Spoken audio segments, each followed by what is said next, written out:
And now, looking back, the 1977 flood with Marty Radovanic and Jennifer Johnson. Good evening and thanks for joining us for a 1-hour special of this look back on the 30th anniversary of the 1977 Johnstown flood. A flood that left a scar forever etched on the face of a city, ironically calling itself flood-free.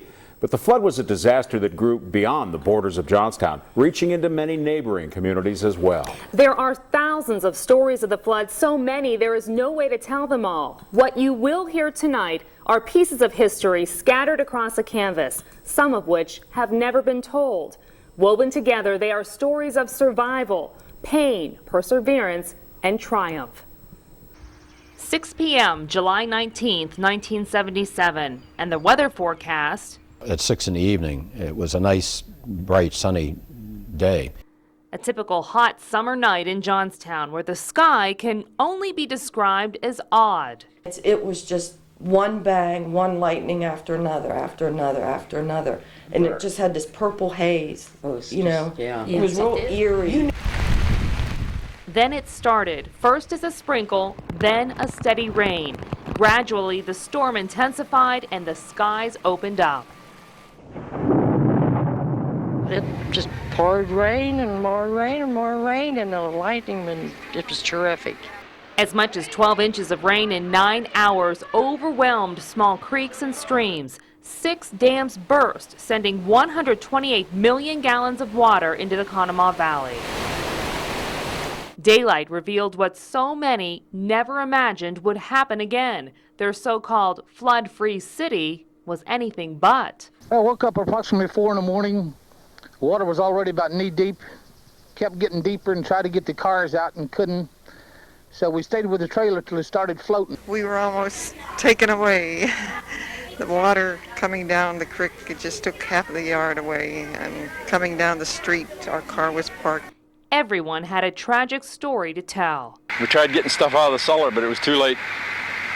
Went up in the hill and stood and watched our house float down into the neighbor's house. We waited in the tree for about 5 hours. We saw the helicopters come. But the widespread devastation that left Johnstown looking more like a war zone than anything else spoke for itself. Not only were emergency crews overwhelmed by a once-in-a-lifetime flood, an untimely lightning strike at Roble Construction compounded the problem.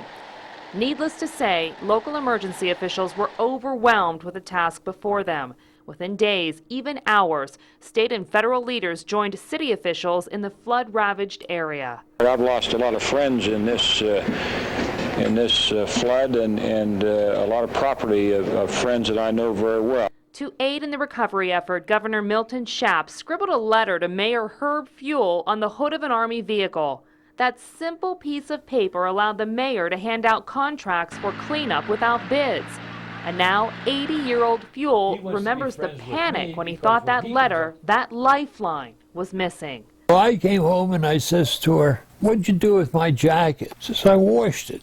I said, "Well, what'd you do with that letter?" She says, "I told you to take letters that you want to save them." I said, "Did you throw it away?" She says, "No, I have it here."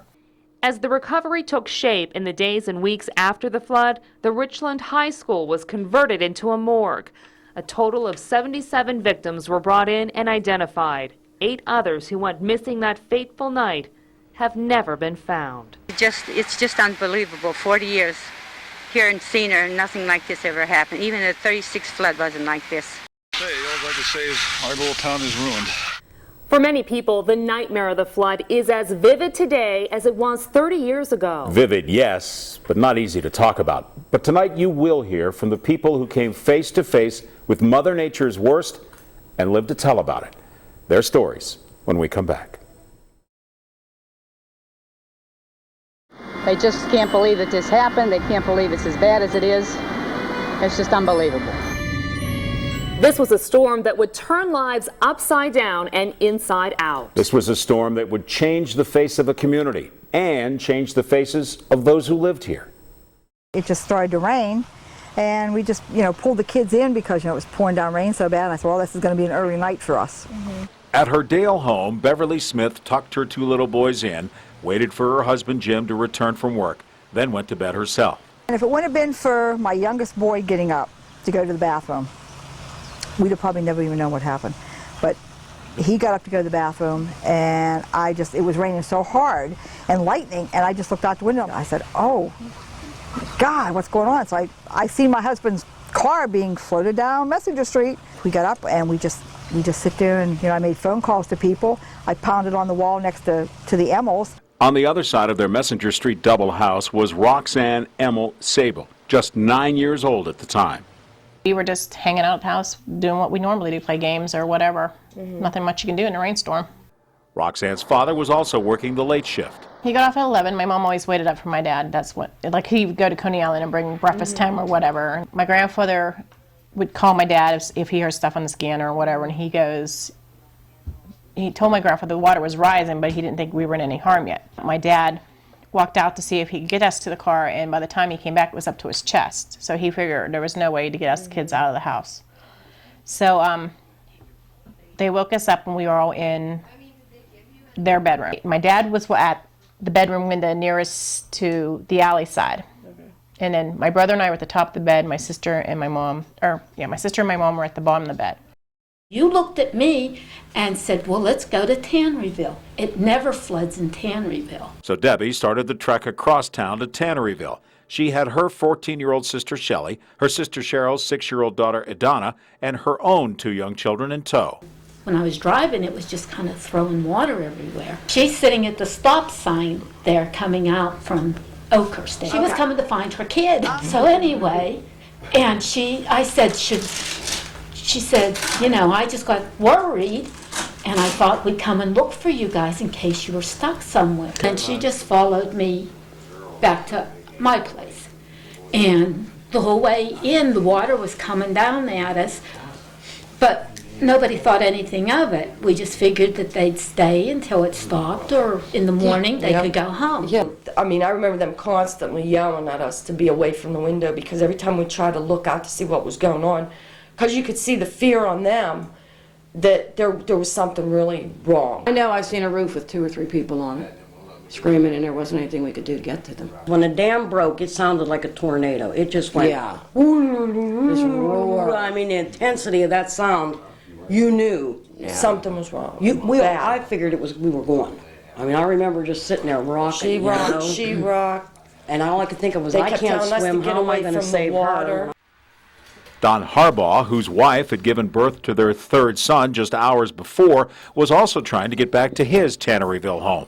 I got out to where John Eagle was now, was A&P at the time, and I looked out in the parking lot at Wire Mill, and there was cars floating into the river. You could hear the water roaring down off the cliff, towards the shell plant, and you could hear people screaming and yelling. And I said, well, I have a rope in the truck, but to climb down over the cliff, at 2:30 in the morning wouldn't have been a good idea. So between the 2 of us, we decided to keep going. I looked up towards Stoners, and everything was going up there, which was another one of my mother's cousins, and there wasn't anything else I could do. When the water came down through the hollow, it was bouncing off the hillsides, and it was just taking houses out here and missing houses there that we had thought would have got wiped out. By now, Don had met up with Bob Pilot. The 2 realized Bob's parents' home was in the path of destruction. When I looked over here, my mother's house was gone, 3 or 4 houses to the left, 3 or 4 houses to the right, just absolutely nothing but water. It was Mrs. Horner who lived in the house, and she recognized me and called to me. Whenever I went up, she just could say, they're all gone, they're all gone, Bob, they're all gone. And you just have to realize, I said, what about my mother? She said, well, she was on Gibbs, she was on the porch, and the water came and just took everybody. At that point, I had talked with my mother by phone about an hour before that. And she said that she was here by herself, and that in the meantime, my brother had brought my father and my nephew back. And at that time, I thought everybody was gone. I thought my brother, mother, father, nephew, everyone was gone. As the rain continued to pound on their Daleboro home, the Smiths and Emmels were still trying to keep in contact. And he says, well, just ride it out, and see what happens. We seen the water, rising. No chance to get out then at that point. The house above us shifted, which caused the wall water to come down and hit into our house and knock us off the foundation. The last thing I can remember at that point was my brother shoved my head under a pillow because the windows started breaking and stuff just started crashing. And I blacked out for a while because the time frame kind of like lapsed there. And, we seen one of the guys, his name was Norman File. He tried to get out to his garage because he tried to get out to his garage. We'd seen him being swept away. I'm like, oh, it was bad. We're sitting there watching the roof break apart. We just sit and literally watch the roof break apart. I had a hold of Todd. I grabbed him because he had a t-shirt on, and I grabbed the hold of him because I thought, well, if I can swim, I can save somebody. But the funny part of it is, and I never question this, I will never ever question this, but it seems just as soon as I could touch ground, something just grabbed him from me, and he was gone. But the house went down the river to where Bentley's store was, and it hit the bridge there at where Bentley's is, and it started to disintegrate. Roxanne and Beverly were both thrown from the house, wet and hurt. Both were still alive, but alone. I was screaming for help, and they said, well, try to walk across. So when I tried to walk, I got wiped out again. And I can recall going either under a car or a truck and coming to rest on the bank on the other side of the river. So they actually carried me to the hospital the next morning. So I spent the whole day at Mercy Hospital. The story is they found me 6 blocks away, wrapped around a tree. But the gentleman that came out to save me wrapped the garden hose around him. I was in the hospital. They put 6 stitches. They said I had a concussion, and they put stitches in. Both in the hospital. Neither knew where stormwaters took the rest of their families. After the Laurel Run Dam broke above Tanneryville, the Doyle sisters were forced to make a choice. So what we did was we got coats out, and I had her on my back, but I had her put her arms through the coat as well as with me, so that if the water pulled me away, she would be on my back, that I could save her.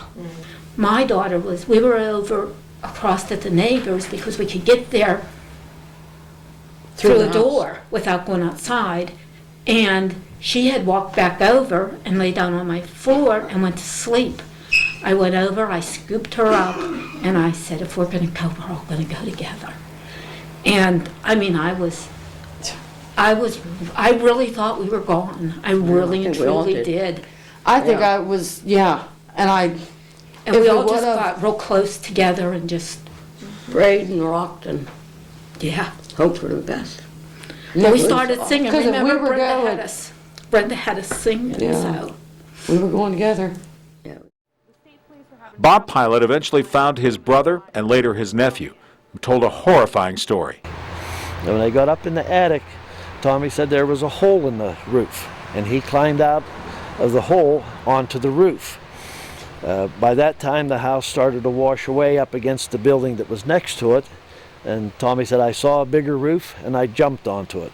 And at that point, my dad was trying to get out of the hole in the roof, and that's when everything just went crazy. And my nephew said he could remember my father hollering after him, Tommy, Tommy, Tommy, and that was the last he had heard of him.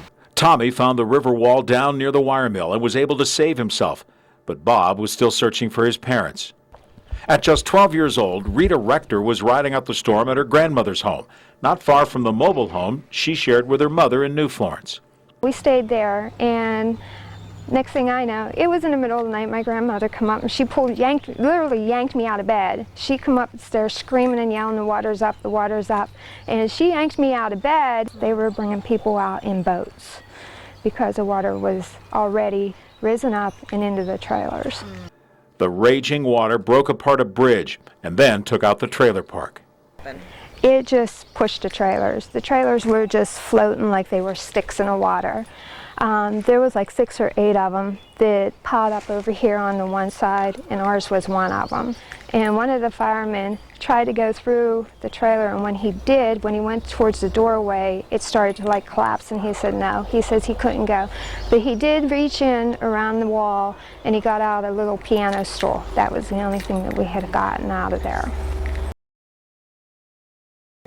Mayor Herb Fuel sought shelter in the Meadowvale School, a safe place, or so he thought.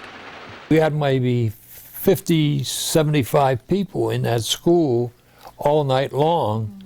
You know, they were trapped in there with us. And then debris started to hit the windows down by the cafeteria when we were on the first floor and broke them.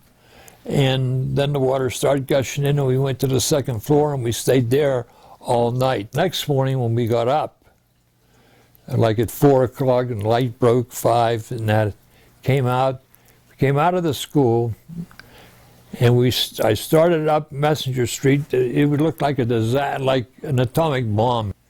And it must have went maybe 100 yards, maybe not even 100 yards. I thought, what's that, you know? And Dom Genovese was with me. He says, I don't know. We went over, and it was a little boy. And that was a Smith boy. 2 Smith boys were killed in the flood. They were our first fatalities. By the morning of the 20th, Beverly Smith was determined to walk out of the hospital. Then the coroner came in and asked me about my youngest one. And he said, I told him, I said, well, he had fallen off his bike and he had 23 stitches in his forehead up here. After they found my family, I told him, I says, I want to leave. I want to go home. I have funeral arrangements to make.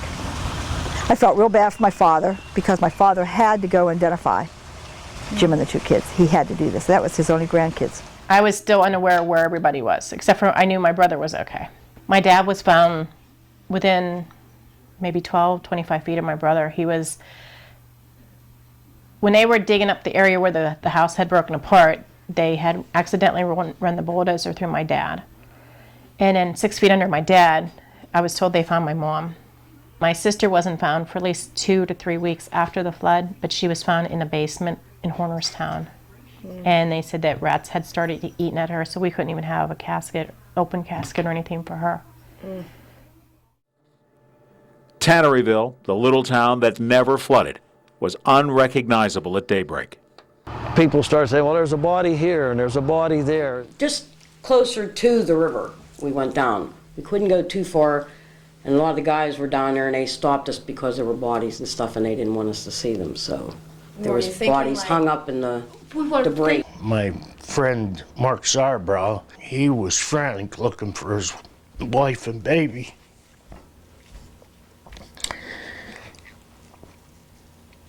So I helped him for a while. Fred Wall said, there's one over here. When I started to walk over, he said, Bob, I don't think you want to go over there. I think it's your mom. I said, well, Fred, somebody has to identify her. So we just gathered up doors, loaded all the bodies on doors, and 4 of us would carry them up to the church basement. The one fellow asked me, do you recognize anybody? I said, I recognize everybody. So at that point, I put names on everybody. But his father wasn't among the 15 to 20 bodies brought to the church. Many of them were Don Harbaugh's family. His cousins included the Stoners, the Thomases, the Adams, and others. He lost close to 20 relatives, all at once. Initially, on the point of the flood, the bodies came in and they were like anybody who may have died on the street. They were in great shape. We were able to identify them. The relatives were there. It wasn't bad. We did embalming the people, bringing them back to the morgue, and we set up, and we actually kept them in Schrader's flour cooler down there in Johnstown. And after that, then we were able to get the refrigerator trailers. I'm sitting there, it was dark, and I'm cleaning the mud off this person. The funeral home's going to come back and take this person to be embalmed. And all of a sudden, I realized who it was. And it's just, it's kind of the effect, it was just shocking. Helicopters were sent in to pluck out those who did survive in Tanneryville. Channel 6 News photographer J.D. Kirkpatrick shot this emotional video of the Doyles just as they were to be rescued. They could only take so many in the helicopter, and we were upset about leaving them behind. Yeah. We had spent all that, we had just gone through all of that. Yeah. We wanted to all go together too, you know, get out of there. Yeah, you know, we had to leave part of our family behind, and that was the worst thing in the world. Because, I mean, she kept saying, we'll be okay, but yeah. You never knew once you went up. We didn't know if we left how long it would be until they were able to get out or get supplies or, you know, anything that they might need. The girls were all eventually reunited and stayed with their parents in the West End. But Bob Pilot continued his search for his father.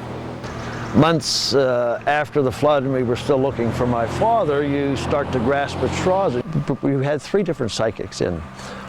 All 3 said that my father did not drown. All 3 of them claimed that he died of a heart attack in fear. We would drive the psychics up and down. There was a road beside the railroad down along Conemaugh River. 2 psychics had strong feelings about certain places. When we investigated them at the one site, we found the electric meter from my mother's house. At another spot, we found what we know are my dad's pants, the pants he had on. There was 85 bodies listed missing, 77 were identified and were recovered and identified. There were bodies down in the Conemaugh Dam. They were flying the helicopter over trying to get them to float up through the debris and the logs. There was a lot of situations where it would be just pretty impossible to find. You know, it wasn't real easy to go through this mud and debris and find bodies because it one in the same. Probably the thing I'm saddest about is the 30 years that they missed of family. Mm-hmm. It must have been 14 grandchildren. I'd probably be a grandmother by now, maybe a grandmother by now. A couple times over. Maybe we'd be riding motorcycles together. I don't know. You know, it's hard to say. I mean, I think about that. I never asked God why I was kept here. I can't be bitter. I mean, it happened. It happened. That's the way life was supposed to be. I mean, I was supposed to be left here, and I was supposed to lose my family. Beverly Smith Platt remarried in 1980. She and her second husband, Robert, moved out of the area.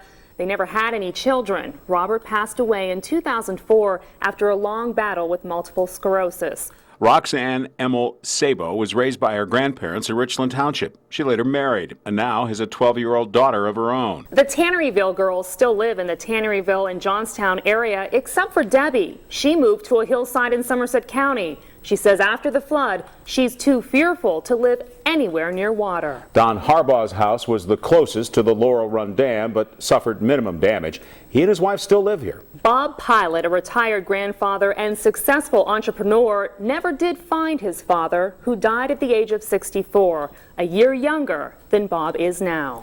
And Rita Rector and her mother moved close to a dozen times the year following the flood. She now has 3 children of her own and lives in Armagh. Of all the stories we've heard, 30 years later, we're still finding stories that have never been told. Bob Smith hasn't been back to this spot since the early morning hours of July 20th, 1977. Totally different. They took a lot of buildings out and it's grown up. For the miner, being just feet from the entrance of Mine 77 brings back a lot of memories. When we were coming down, we could see it. The water was coming up over already. We went in and there wasn't no water going in yet. But within minutes, The guy came in and says we can't make it back out where we came in. water from the nearby Conemaugh River was pouring into Bethlehem's Brookdale near Mineral Point. We were wading water probably up to our chest almost, and all the timber was floating in. All the supplies outside was floating in. Anything that would float was coming at us. We were dodging them, and one guy said felt like he's going to have a heart attack. Heine, he was the older one, and he says, "Go ahead." I said, "No." We all said, "We're sticking together, you know, if we have to carry you." The power cut off to the tram. The men were forced to search in the darkness for their way out. It was an extreme deal there for a while, but I didn't get excited about it because we weren't trapped yet. We were making our way, you know. From the time I went in to the time I got out, it was about 6.5 hours till I was back at the wash house. All the men came home that night, wet, muddy, and tired, but home. I knew if it would have been a half hour later, we probably wouldn't have made it out, but God was with us. That was Smith's last day at the mine. He and all the miners were laid off in order to get the mine pumped out.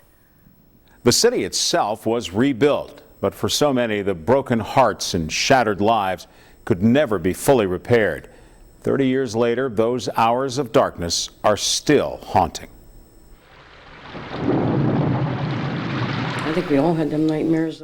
The flood of 1977 did a lot of things, but perhaps the most lasting damage was to the mind.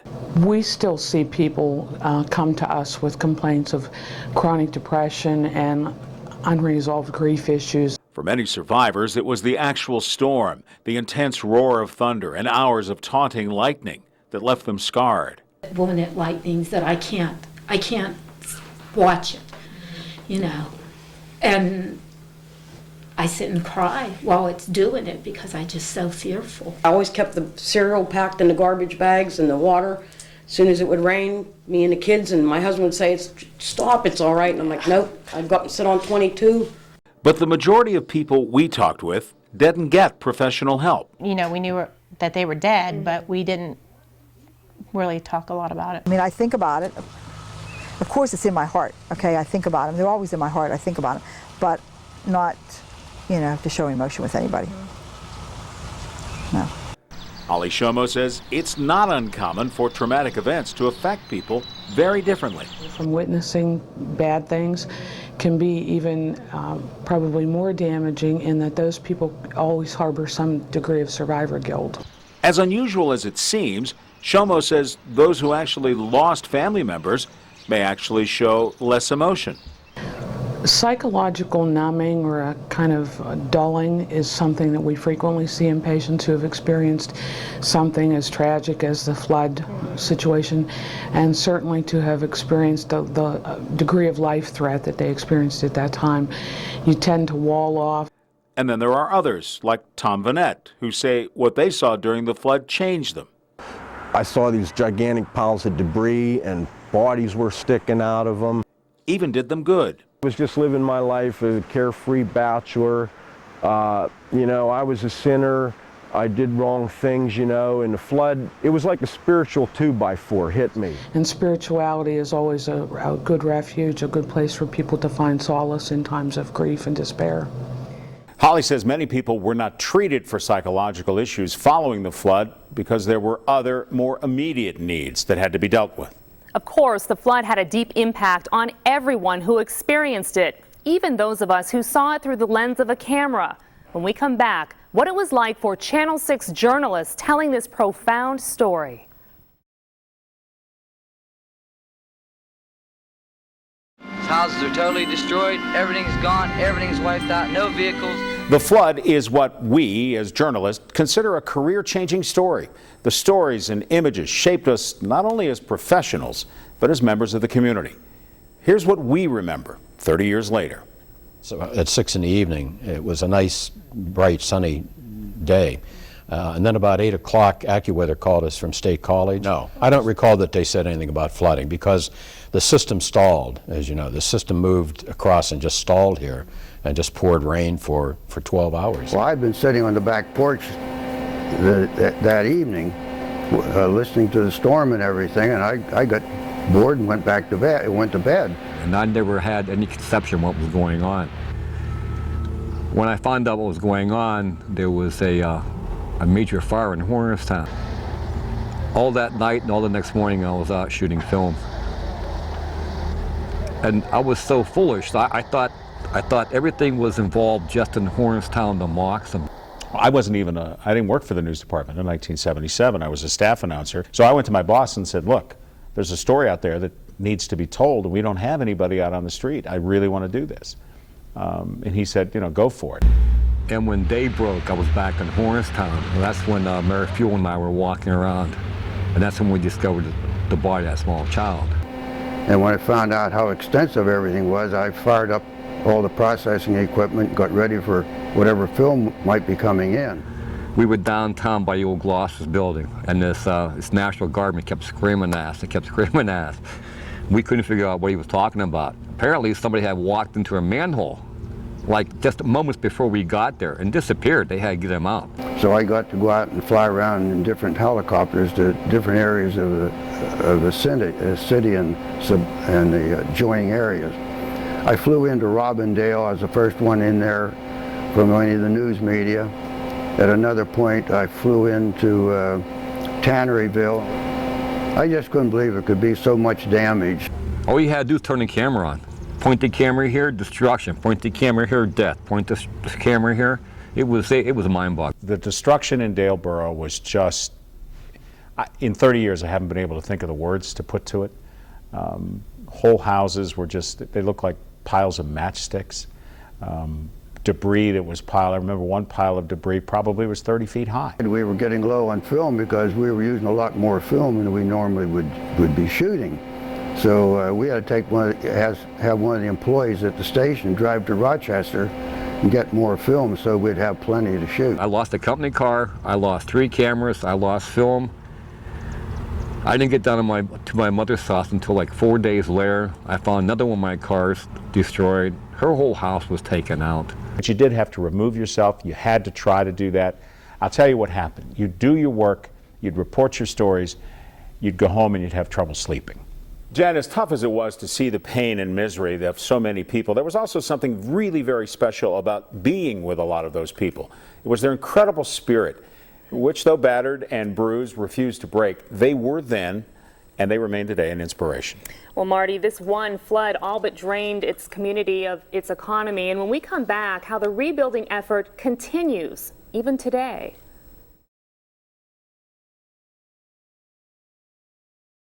We're doing very well in the city of Johnstown. I'm very proud of the citizens of Johnstown, and absolutely we'll be back. Coal was big and steel was bigger, but on July 19, 1977, none of it mattered. Johnstown had nearly been wiped off the map again. Along with the human toll, the flood packed a powerful punch to the heart and soul of this blue-collar city. Lisa Stofko has more. Gary Poborski and Tom Edwards are the success stories. Theirs are the businesses that floated to the top while others were slowly sinking. When the Johnstown flood happened, then the company I was working for, they were building a vacuum truck, so I purchased a vacuum truck from them and was cleaning up after the flood, in the aftermath of the flood. From humble beginnings, one employee to building a multi-million-dollar network of companies doing everything from selling, renting, even manufacturing vacuum trucks. Tom Edwards built a very different business out of a similar opportunity. I was a representative for a company that manufactured portable toilets. I went down and volunteered my services to, get some of these toilets and have them brought into Johnstown, which we did. It was only a matter of weeks before J-Town John's was founded. But when the flood hit, we decided if we were going to do it, now was the opportune time to do it, which of course we started technically September 1 of 1977. But as author Randy Whittle writes in his recently published book, Johnstown, A History Part 2, many businesses, major employers at that, were having trouble even before the flood hit. In 1973, Bethlehem made an announcement that they were going to have a drastic cutback. You can't blame everybody for leaving downtown Johnstown on the flood. It was because back then the thing to do was to go to the mall. If businesses were losing the fight already, the wall of water was like the knockout punch for major downtown retailers, Penn Traffic and Glossers. The store might have closed anyway had there been no flood. But we had the flood and the store did in fact close. And it changed the face of Johnstown. With flood cleanup costs around $35 million and 4,000 laid off, the end looked to be near for Bethlehem Steel. I'm okay. You have to cut back, but for crying out loud, listen, give us a break. Don't close this mill down. And Bethlehem, I'll never forget what Bethlehem did for us, because they kept that mill open probably 5 years more than and they weren't making money in that whole 5 years. To try to lessen the immediate blow to the economy, the city went into recovery mode. They asked me if I would do a campaign to lift the spirits of the people. With no budget, Grinnell launched the We Will Rebuild Together ad campaign. I tried to keep lifting the spirit higher and higher to make people believe that we're going to get out of this. For some, it was too late. The steel mill was going anyway. We all knew that. So we viewed that as an excuse, the flood, quite frankly, for them leaving. But that came as no surprise to us. But for a few fortunate others, they were quite literally riding the wave, and still are. we kept hiring people and got good people and just kept growing. While community leaders are still working hard to get the economy back to where it once was, is the emergency response system where it needs to be? That's next. All civilians off of the streets in the city of Johnstown. This is an emergency. The flood walls put in following the 1936 flood changed the attitude of this community, proudly calling itself flood-free until July 19th, 1977. Katie Collette has more on the continuing flood control project. The Corps of Engineers would go broke if you're going to try to protect communities against 8 inches of rain in a confined area in a hill and valley situation. The Army Corps of Engineers' current project manager says the situation 30 years ago was no surprise, since the flood walls were only designed to handle a 100-year flood, not a 500-year flood. Predominantly, our project, operated as expected, and it did reduce the level of the flood by about 10 foot. If our project was not in place, an additional $332 million in damages would have occurred. Damaged flood projects at Stony Creek, Conemaugh, and Little Conemaugh rivers were repaired in the years after. The Johnstown Redevelopment Authority is responsible for other flood improvements, including the Solomon Run, Sam's Run, and Elk Run projects. All three have debris basins or racks like this one at Sam's Run in Lorain Borough. There's a lot of people throw garbage and clippings and grass clippings and branches, and these are the things eventually get to a point where they block the channel, and it could cause some serious flooding. Several water level monitoring devices are also being installed this year and next. They'll provide warning water is getting too high and an evacuation is needed. When it gets to a certain height, which we will determine in the channel, this thing will automatically dial fire department number 1 because they handle the emergency response program, probably police department. To protect the Alleghenies from dam failures, many, including the Salt Lick, were renovated and now include meters which can detect movement and potential failure. Some even sound evacuation warnings like the Dalton Run Reservoir. But engineers are quick to point out now, as they did back then, It was a situation could be repeated anywhere besides Johnstown and could be again. It's been called a once in a 10,000 year rainfall, but with 3 major floods in the city of Johnstown in 100 years, it's unlikely the city will ever be flood free. So Jim, what was it in 1977 that caused this area to get so much rain? It was a complex of thunderstorms that developed and just continued to redevelop and redevelop over the same area. This is a satellite view of the area the night of the 77 flood. The dot is where Johnstown is located. Notice there is no squall line. This is just a massive cloud cover extending from upper Michigan back into Pennsylvania. These thunderstorms feed off of mid-level moisture. In other words, a lot of humidity just flowing into one area, and thunderstorms feed on that like high-octane fuel. There's no upward motion in the atmosphere, so the storms don't move from west to east. They stay in one place, rain themselves out until the fuel runs out. Unfortunately, Johnstown was pretty much the bullseye that night, picking up 12, 13 inches of rain. So Jim, based on everything that you said, we could get a big rainfall and another major flood someday. Yeah, Johnstown is susceptible to flooding, and if we would see several inches of rain in a short time span, again, flooding can occur in the city of Johnstown. But the question is, are we better prepared? I still think that our local systems would be overwhelmed, but hopefully the procedures are in place now to provide enough early warning that the loss of lives would be greatly reduced, hopefully down to 0. When it comes to disaster preparation and emergency response, so much has changed in the last 30 years. The communications aspect, the early warning, Doppler radar, things that the Weather Service can utilize now to track storms and heavy rainfall is in place. The emergency alert system, the NOAA weather receivers. Back in 1977, there were 5 different communication centers. So the coordination for communications and emergency services was very fragmented. Now there's a countywide 911 system. Even hospitals are better equipped to handle a catastrophe. During the flood, the staff at local medical facilities struggled to stay afloat. The whole disaster plan was based on notifying key personnel.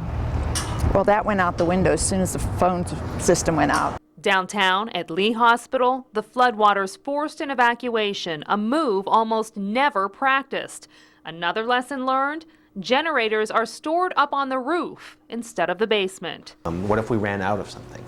Oxygen, for example, is a very important ingredient in hospital medicine. What if we ran out of it? What would we do? The big focus on life-saving is really in that first 24-hour period. The big threat to life-saving is the actual flooding or destruction of the hospital. Dr. Michael Alsweed heads the nation's first ever emergency medicine's disaster residency at Conemaugh Memorial Hospital. He says the health industry has done a good job over the last 3 decades in learning how the medical system breaks. In time of a disaster, the grocery store can close. In the time, or just like the gas station can, and they can reopen later when enough things have settled down. Not so for the hospital. But no matter how better prepared, it all comes down to whether those in the line of fire take warnings seriously. It's important, I think, to understand that their awareness has become far greater. The preparedness of people to understand the power of water, the force of water, and the terrain here in Cambria County. Another new tool in place now is the reverse 911 system. County dispatchers can actually warn you of pending emergencies by calling you anytime, day or night. As you know, during a disaster, many people rely on the media for vital information. But WJAC-TV was actually knocked off the air for a few days.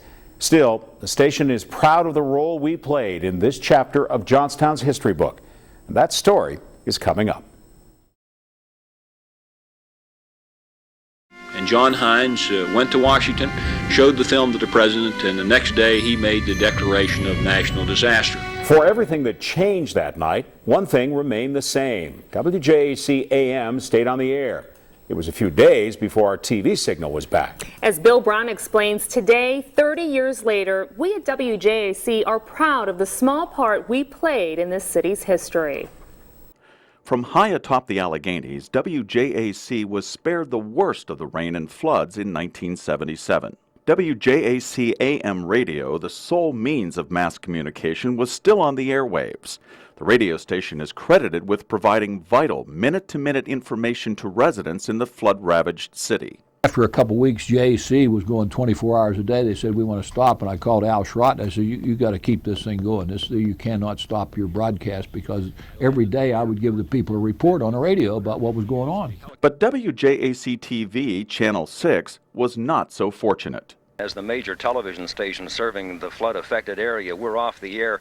Our studio was transformed from a place where we report the news to a staging area and a command post for rescue operations. Have not been made as yet as to determine the cause of it. It may have been a weakness in the dam, but my suspicion was that it was just so much water piling up so fast it created too much of a load and the dam gave way. Governor Milton Schaap and Senator John Hines, alongside a young Congressman John Murtha, gathered at the station. We then went up to WJAC and we looked at the flood film that had been taken. And John Hines went to Washington, showed the film to the president.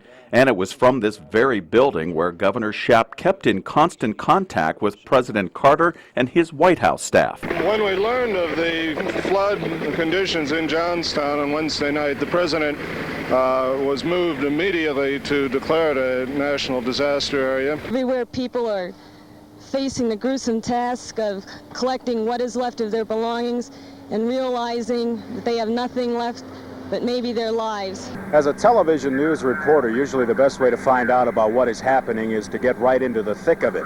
And believe me, it is quite thick. I don't know whether or not we get hazardous duty pay for this, but believe me, folks, it is very wet and very muddy. And this is in Main Street in downtown Johnstown, where the devastation is just too much for words. Much of what our photographer shot in those fateful days was never seen by the public. But even without ever hitting the air, that film played a crucial role. The TV filming that WJAC did, in my opinion, was the key reason how the White House people were able to move fast and declared an emergency disaster area, and I want to compliment the studio for that help. We're proud to say the efforts of our staff did not go unrecognized. The governor honored WJAC for its role during the tragedy of the 1977 flood. Marty, of course, our mission here at WJAC-TV is to serve the community, and we're proud we were able to do that in the days and weeks following the flood. And when we return, a special tribute to those lost in the 1977 flood and the families who continue to grieve their loss. And the Army come down and said they were going to evacuate the whole town down there. So we just packed up and left with what we have on our backs. In commemoration of the 30th anniversary and as a way to remember those lost, Channel 6 and the Tribune-Democrat are offering a special collection DVD. Looking back, the 1977 flood will include special features and never-before-seen photographs that will only be available through the DVD. To order your DVD, go to our website, WJAC-TV.com. Proceeds will be donated to JAHA. It is said that time heals all wounds, but it's hard to imagine that 30 years has healed the pain of that fateful night in July. And yet time has served to remind us that life does indeed go on.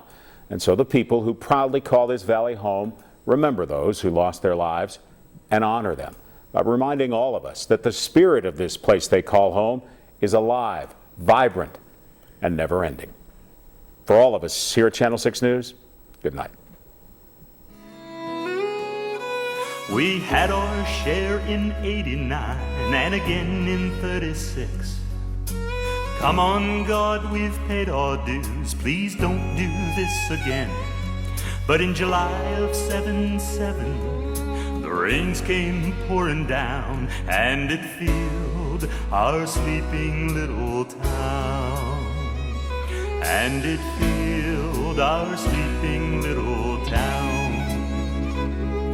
It washed away our homes and it took away our life.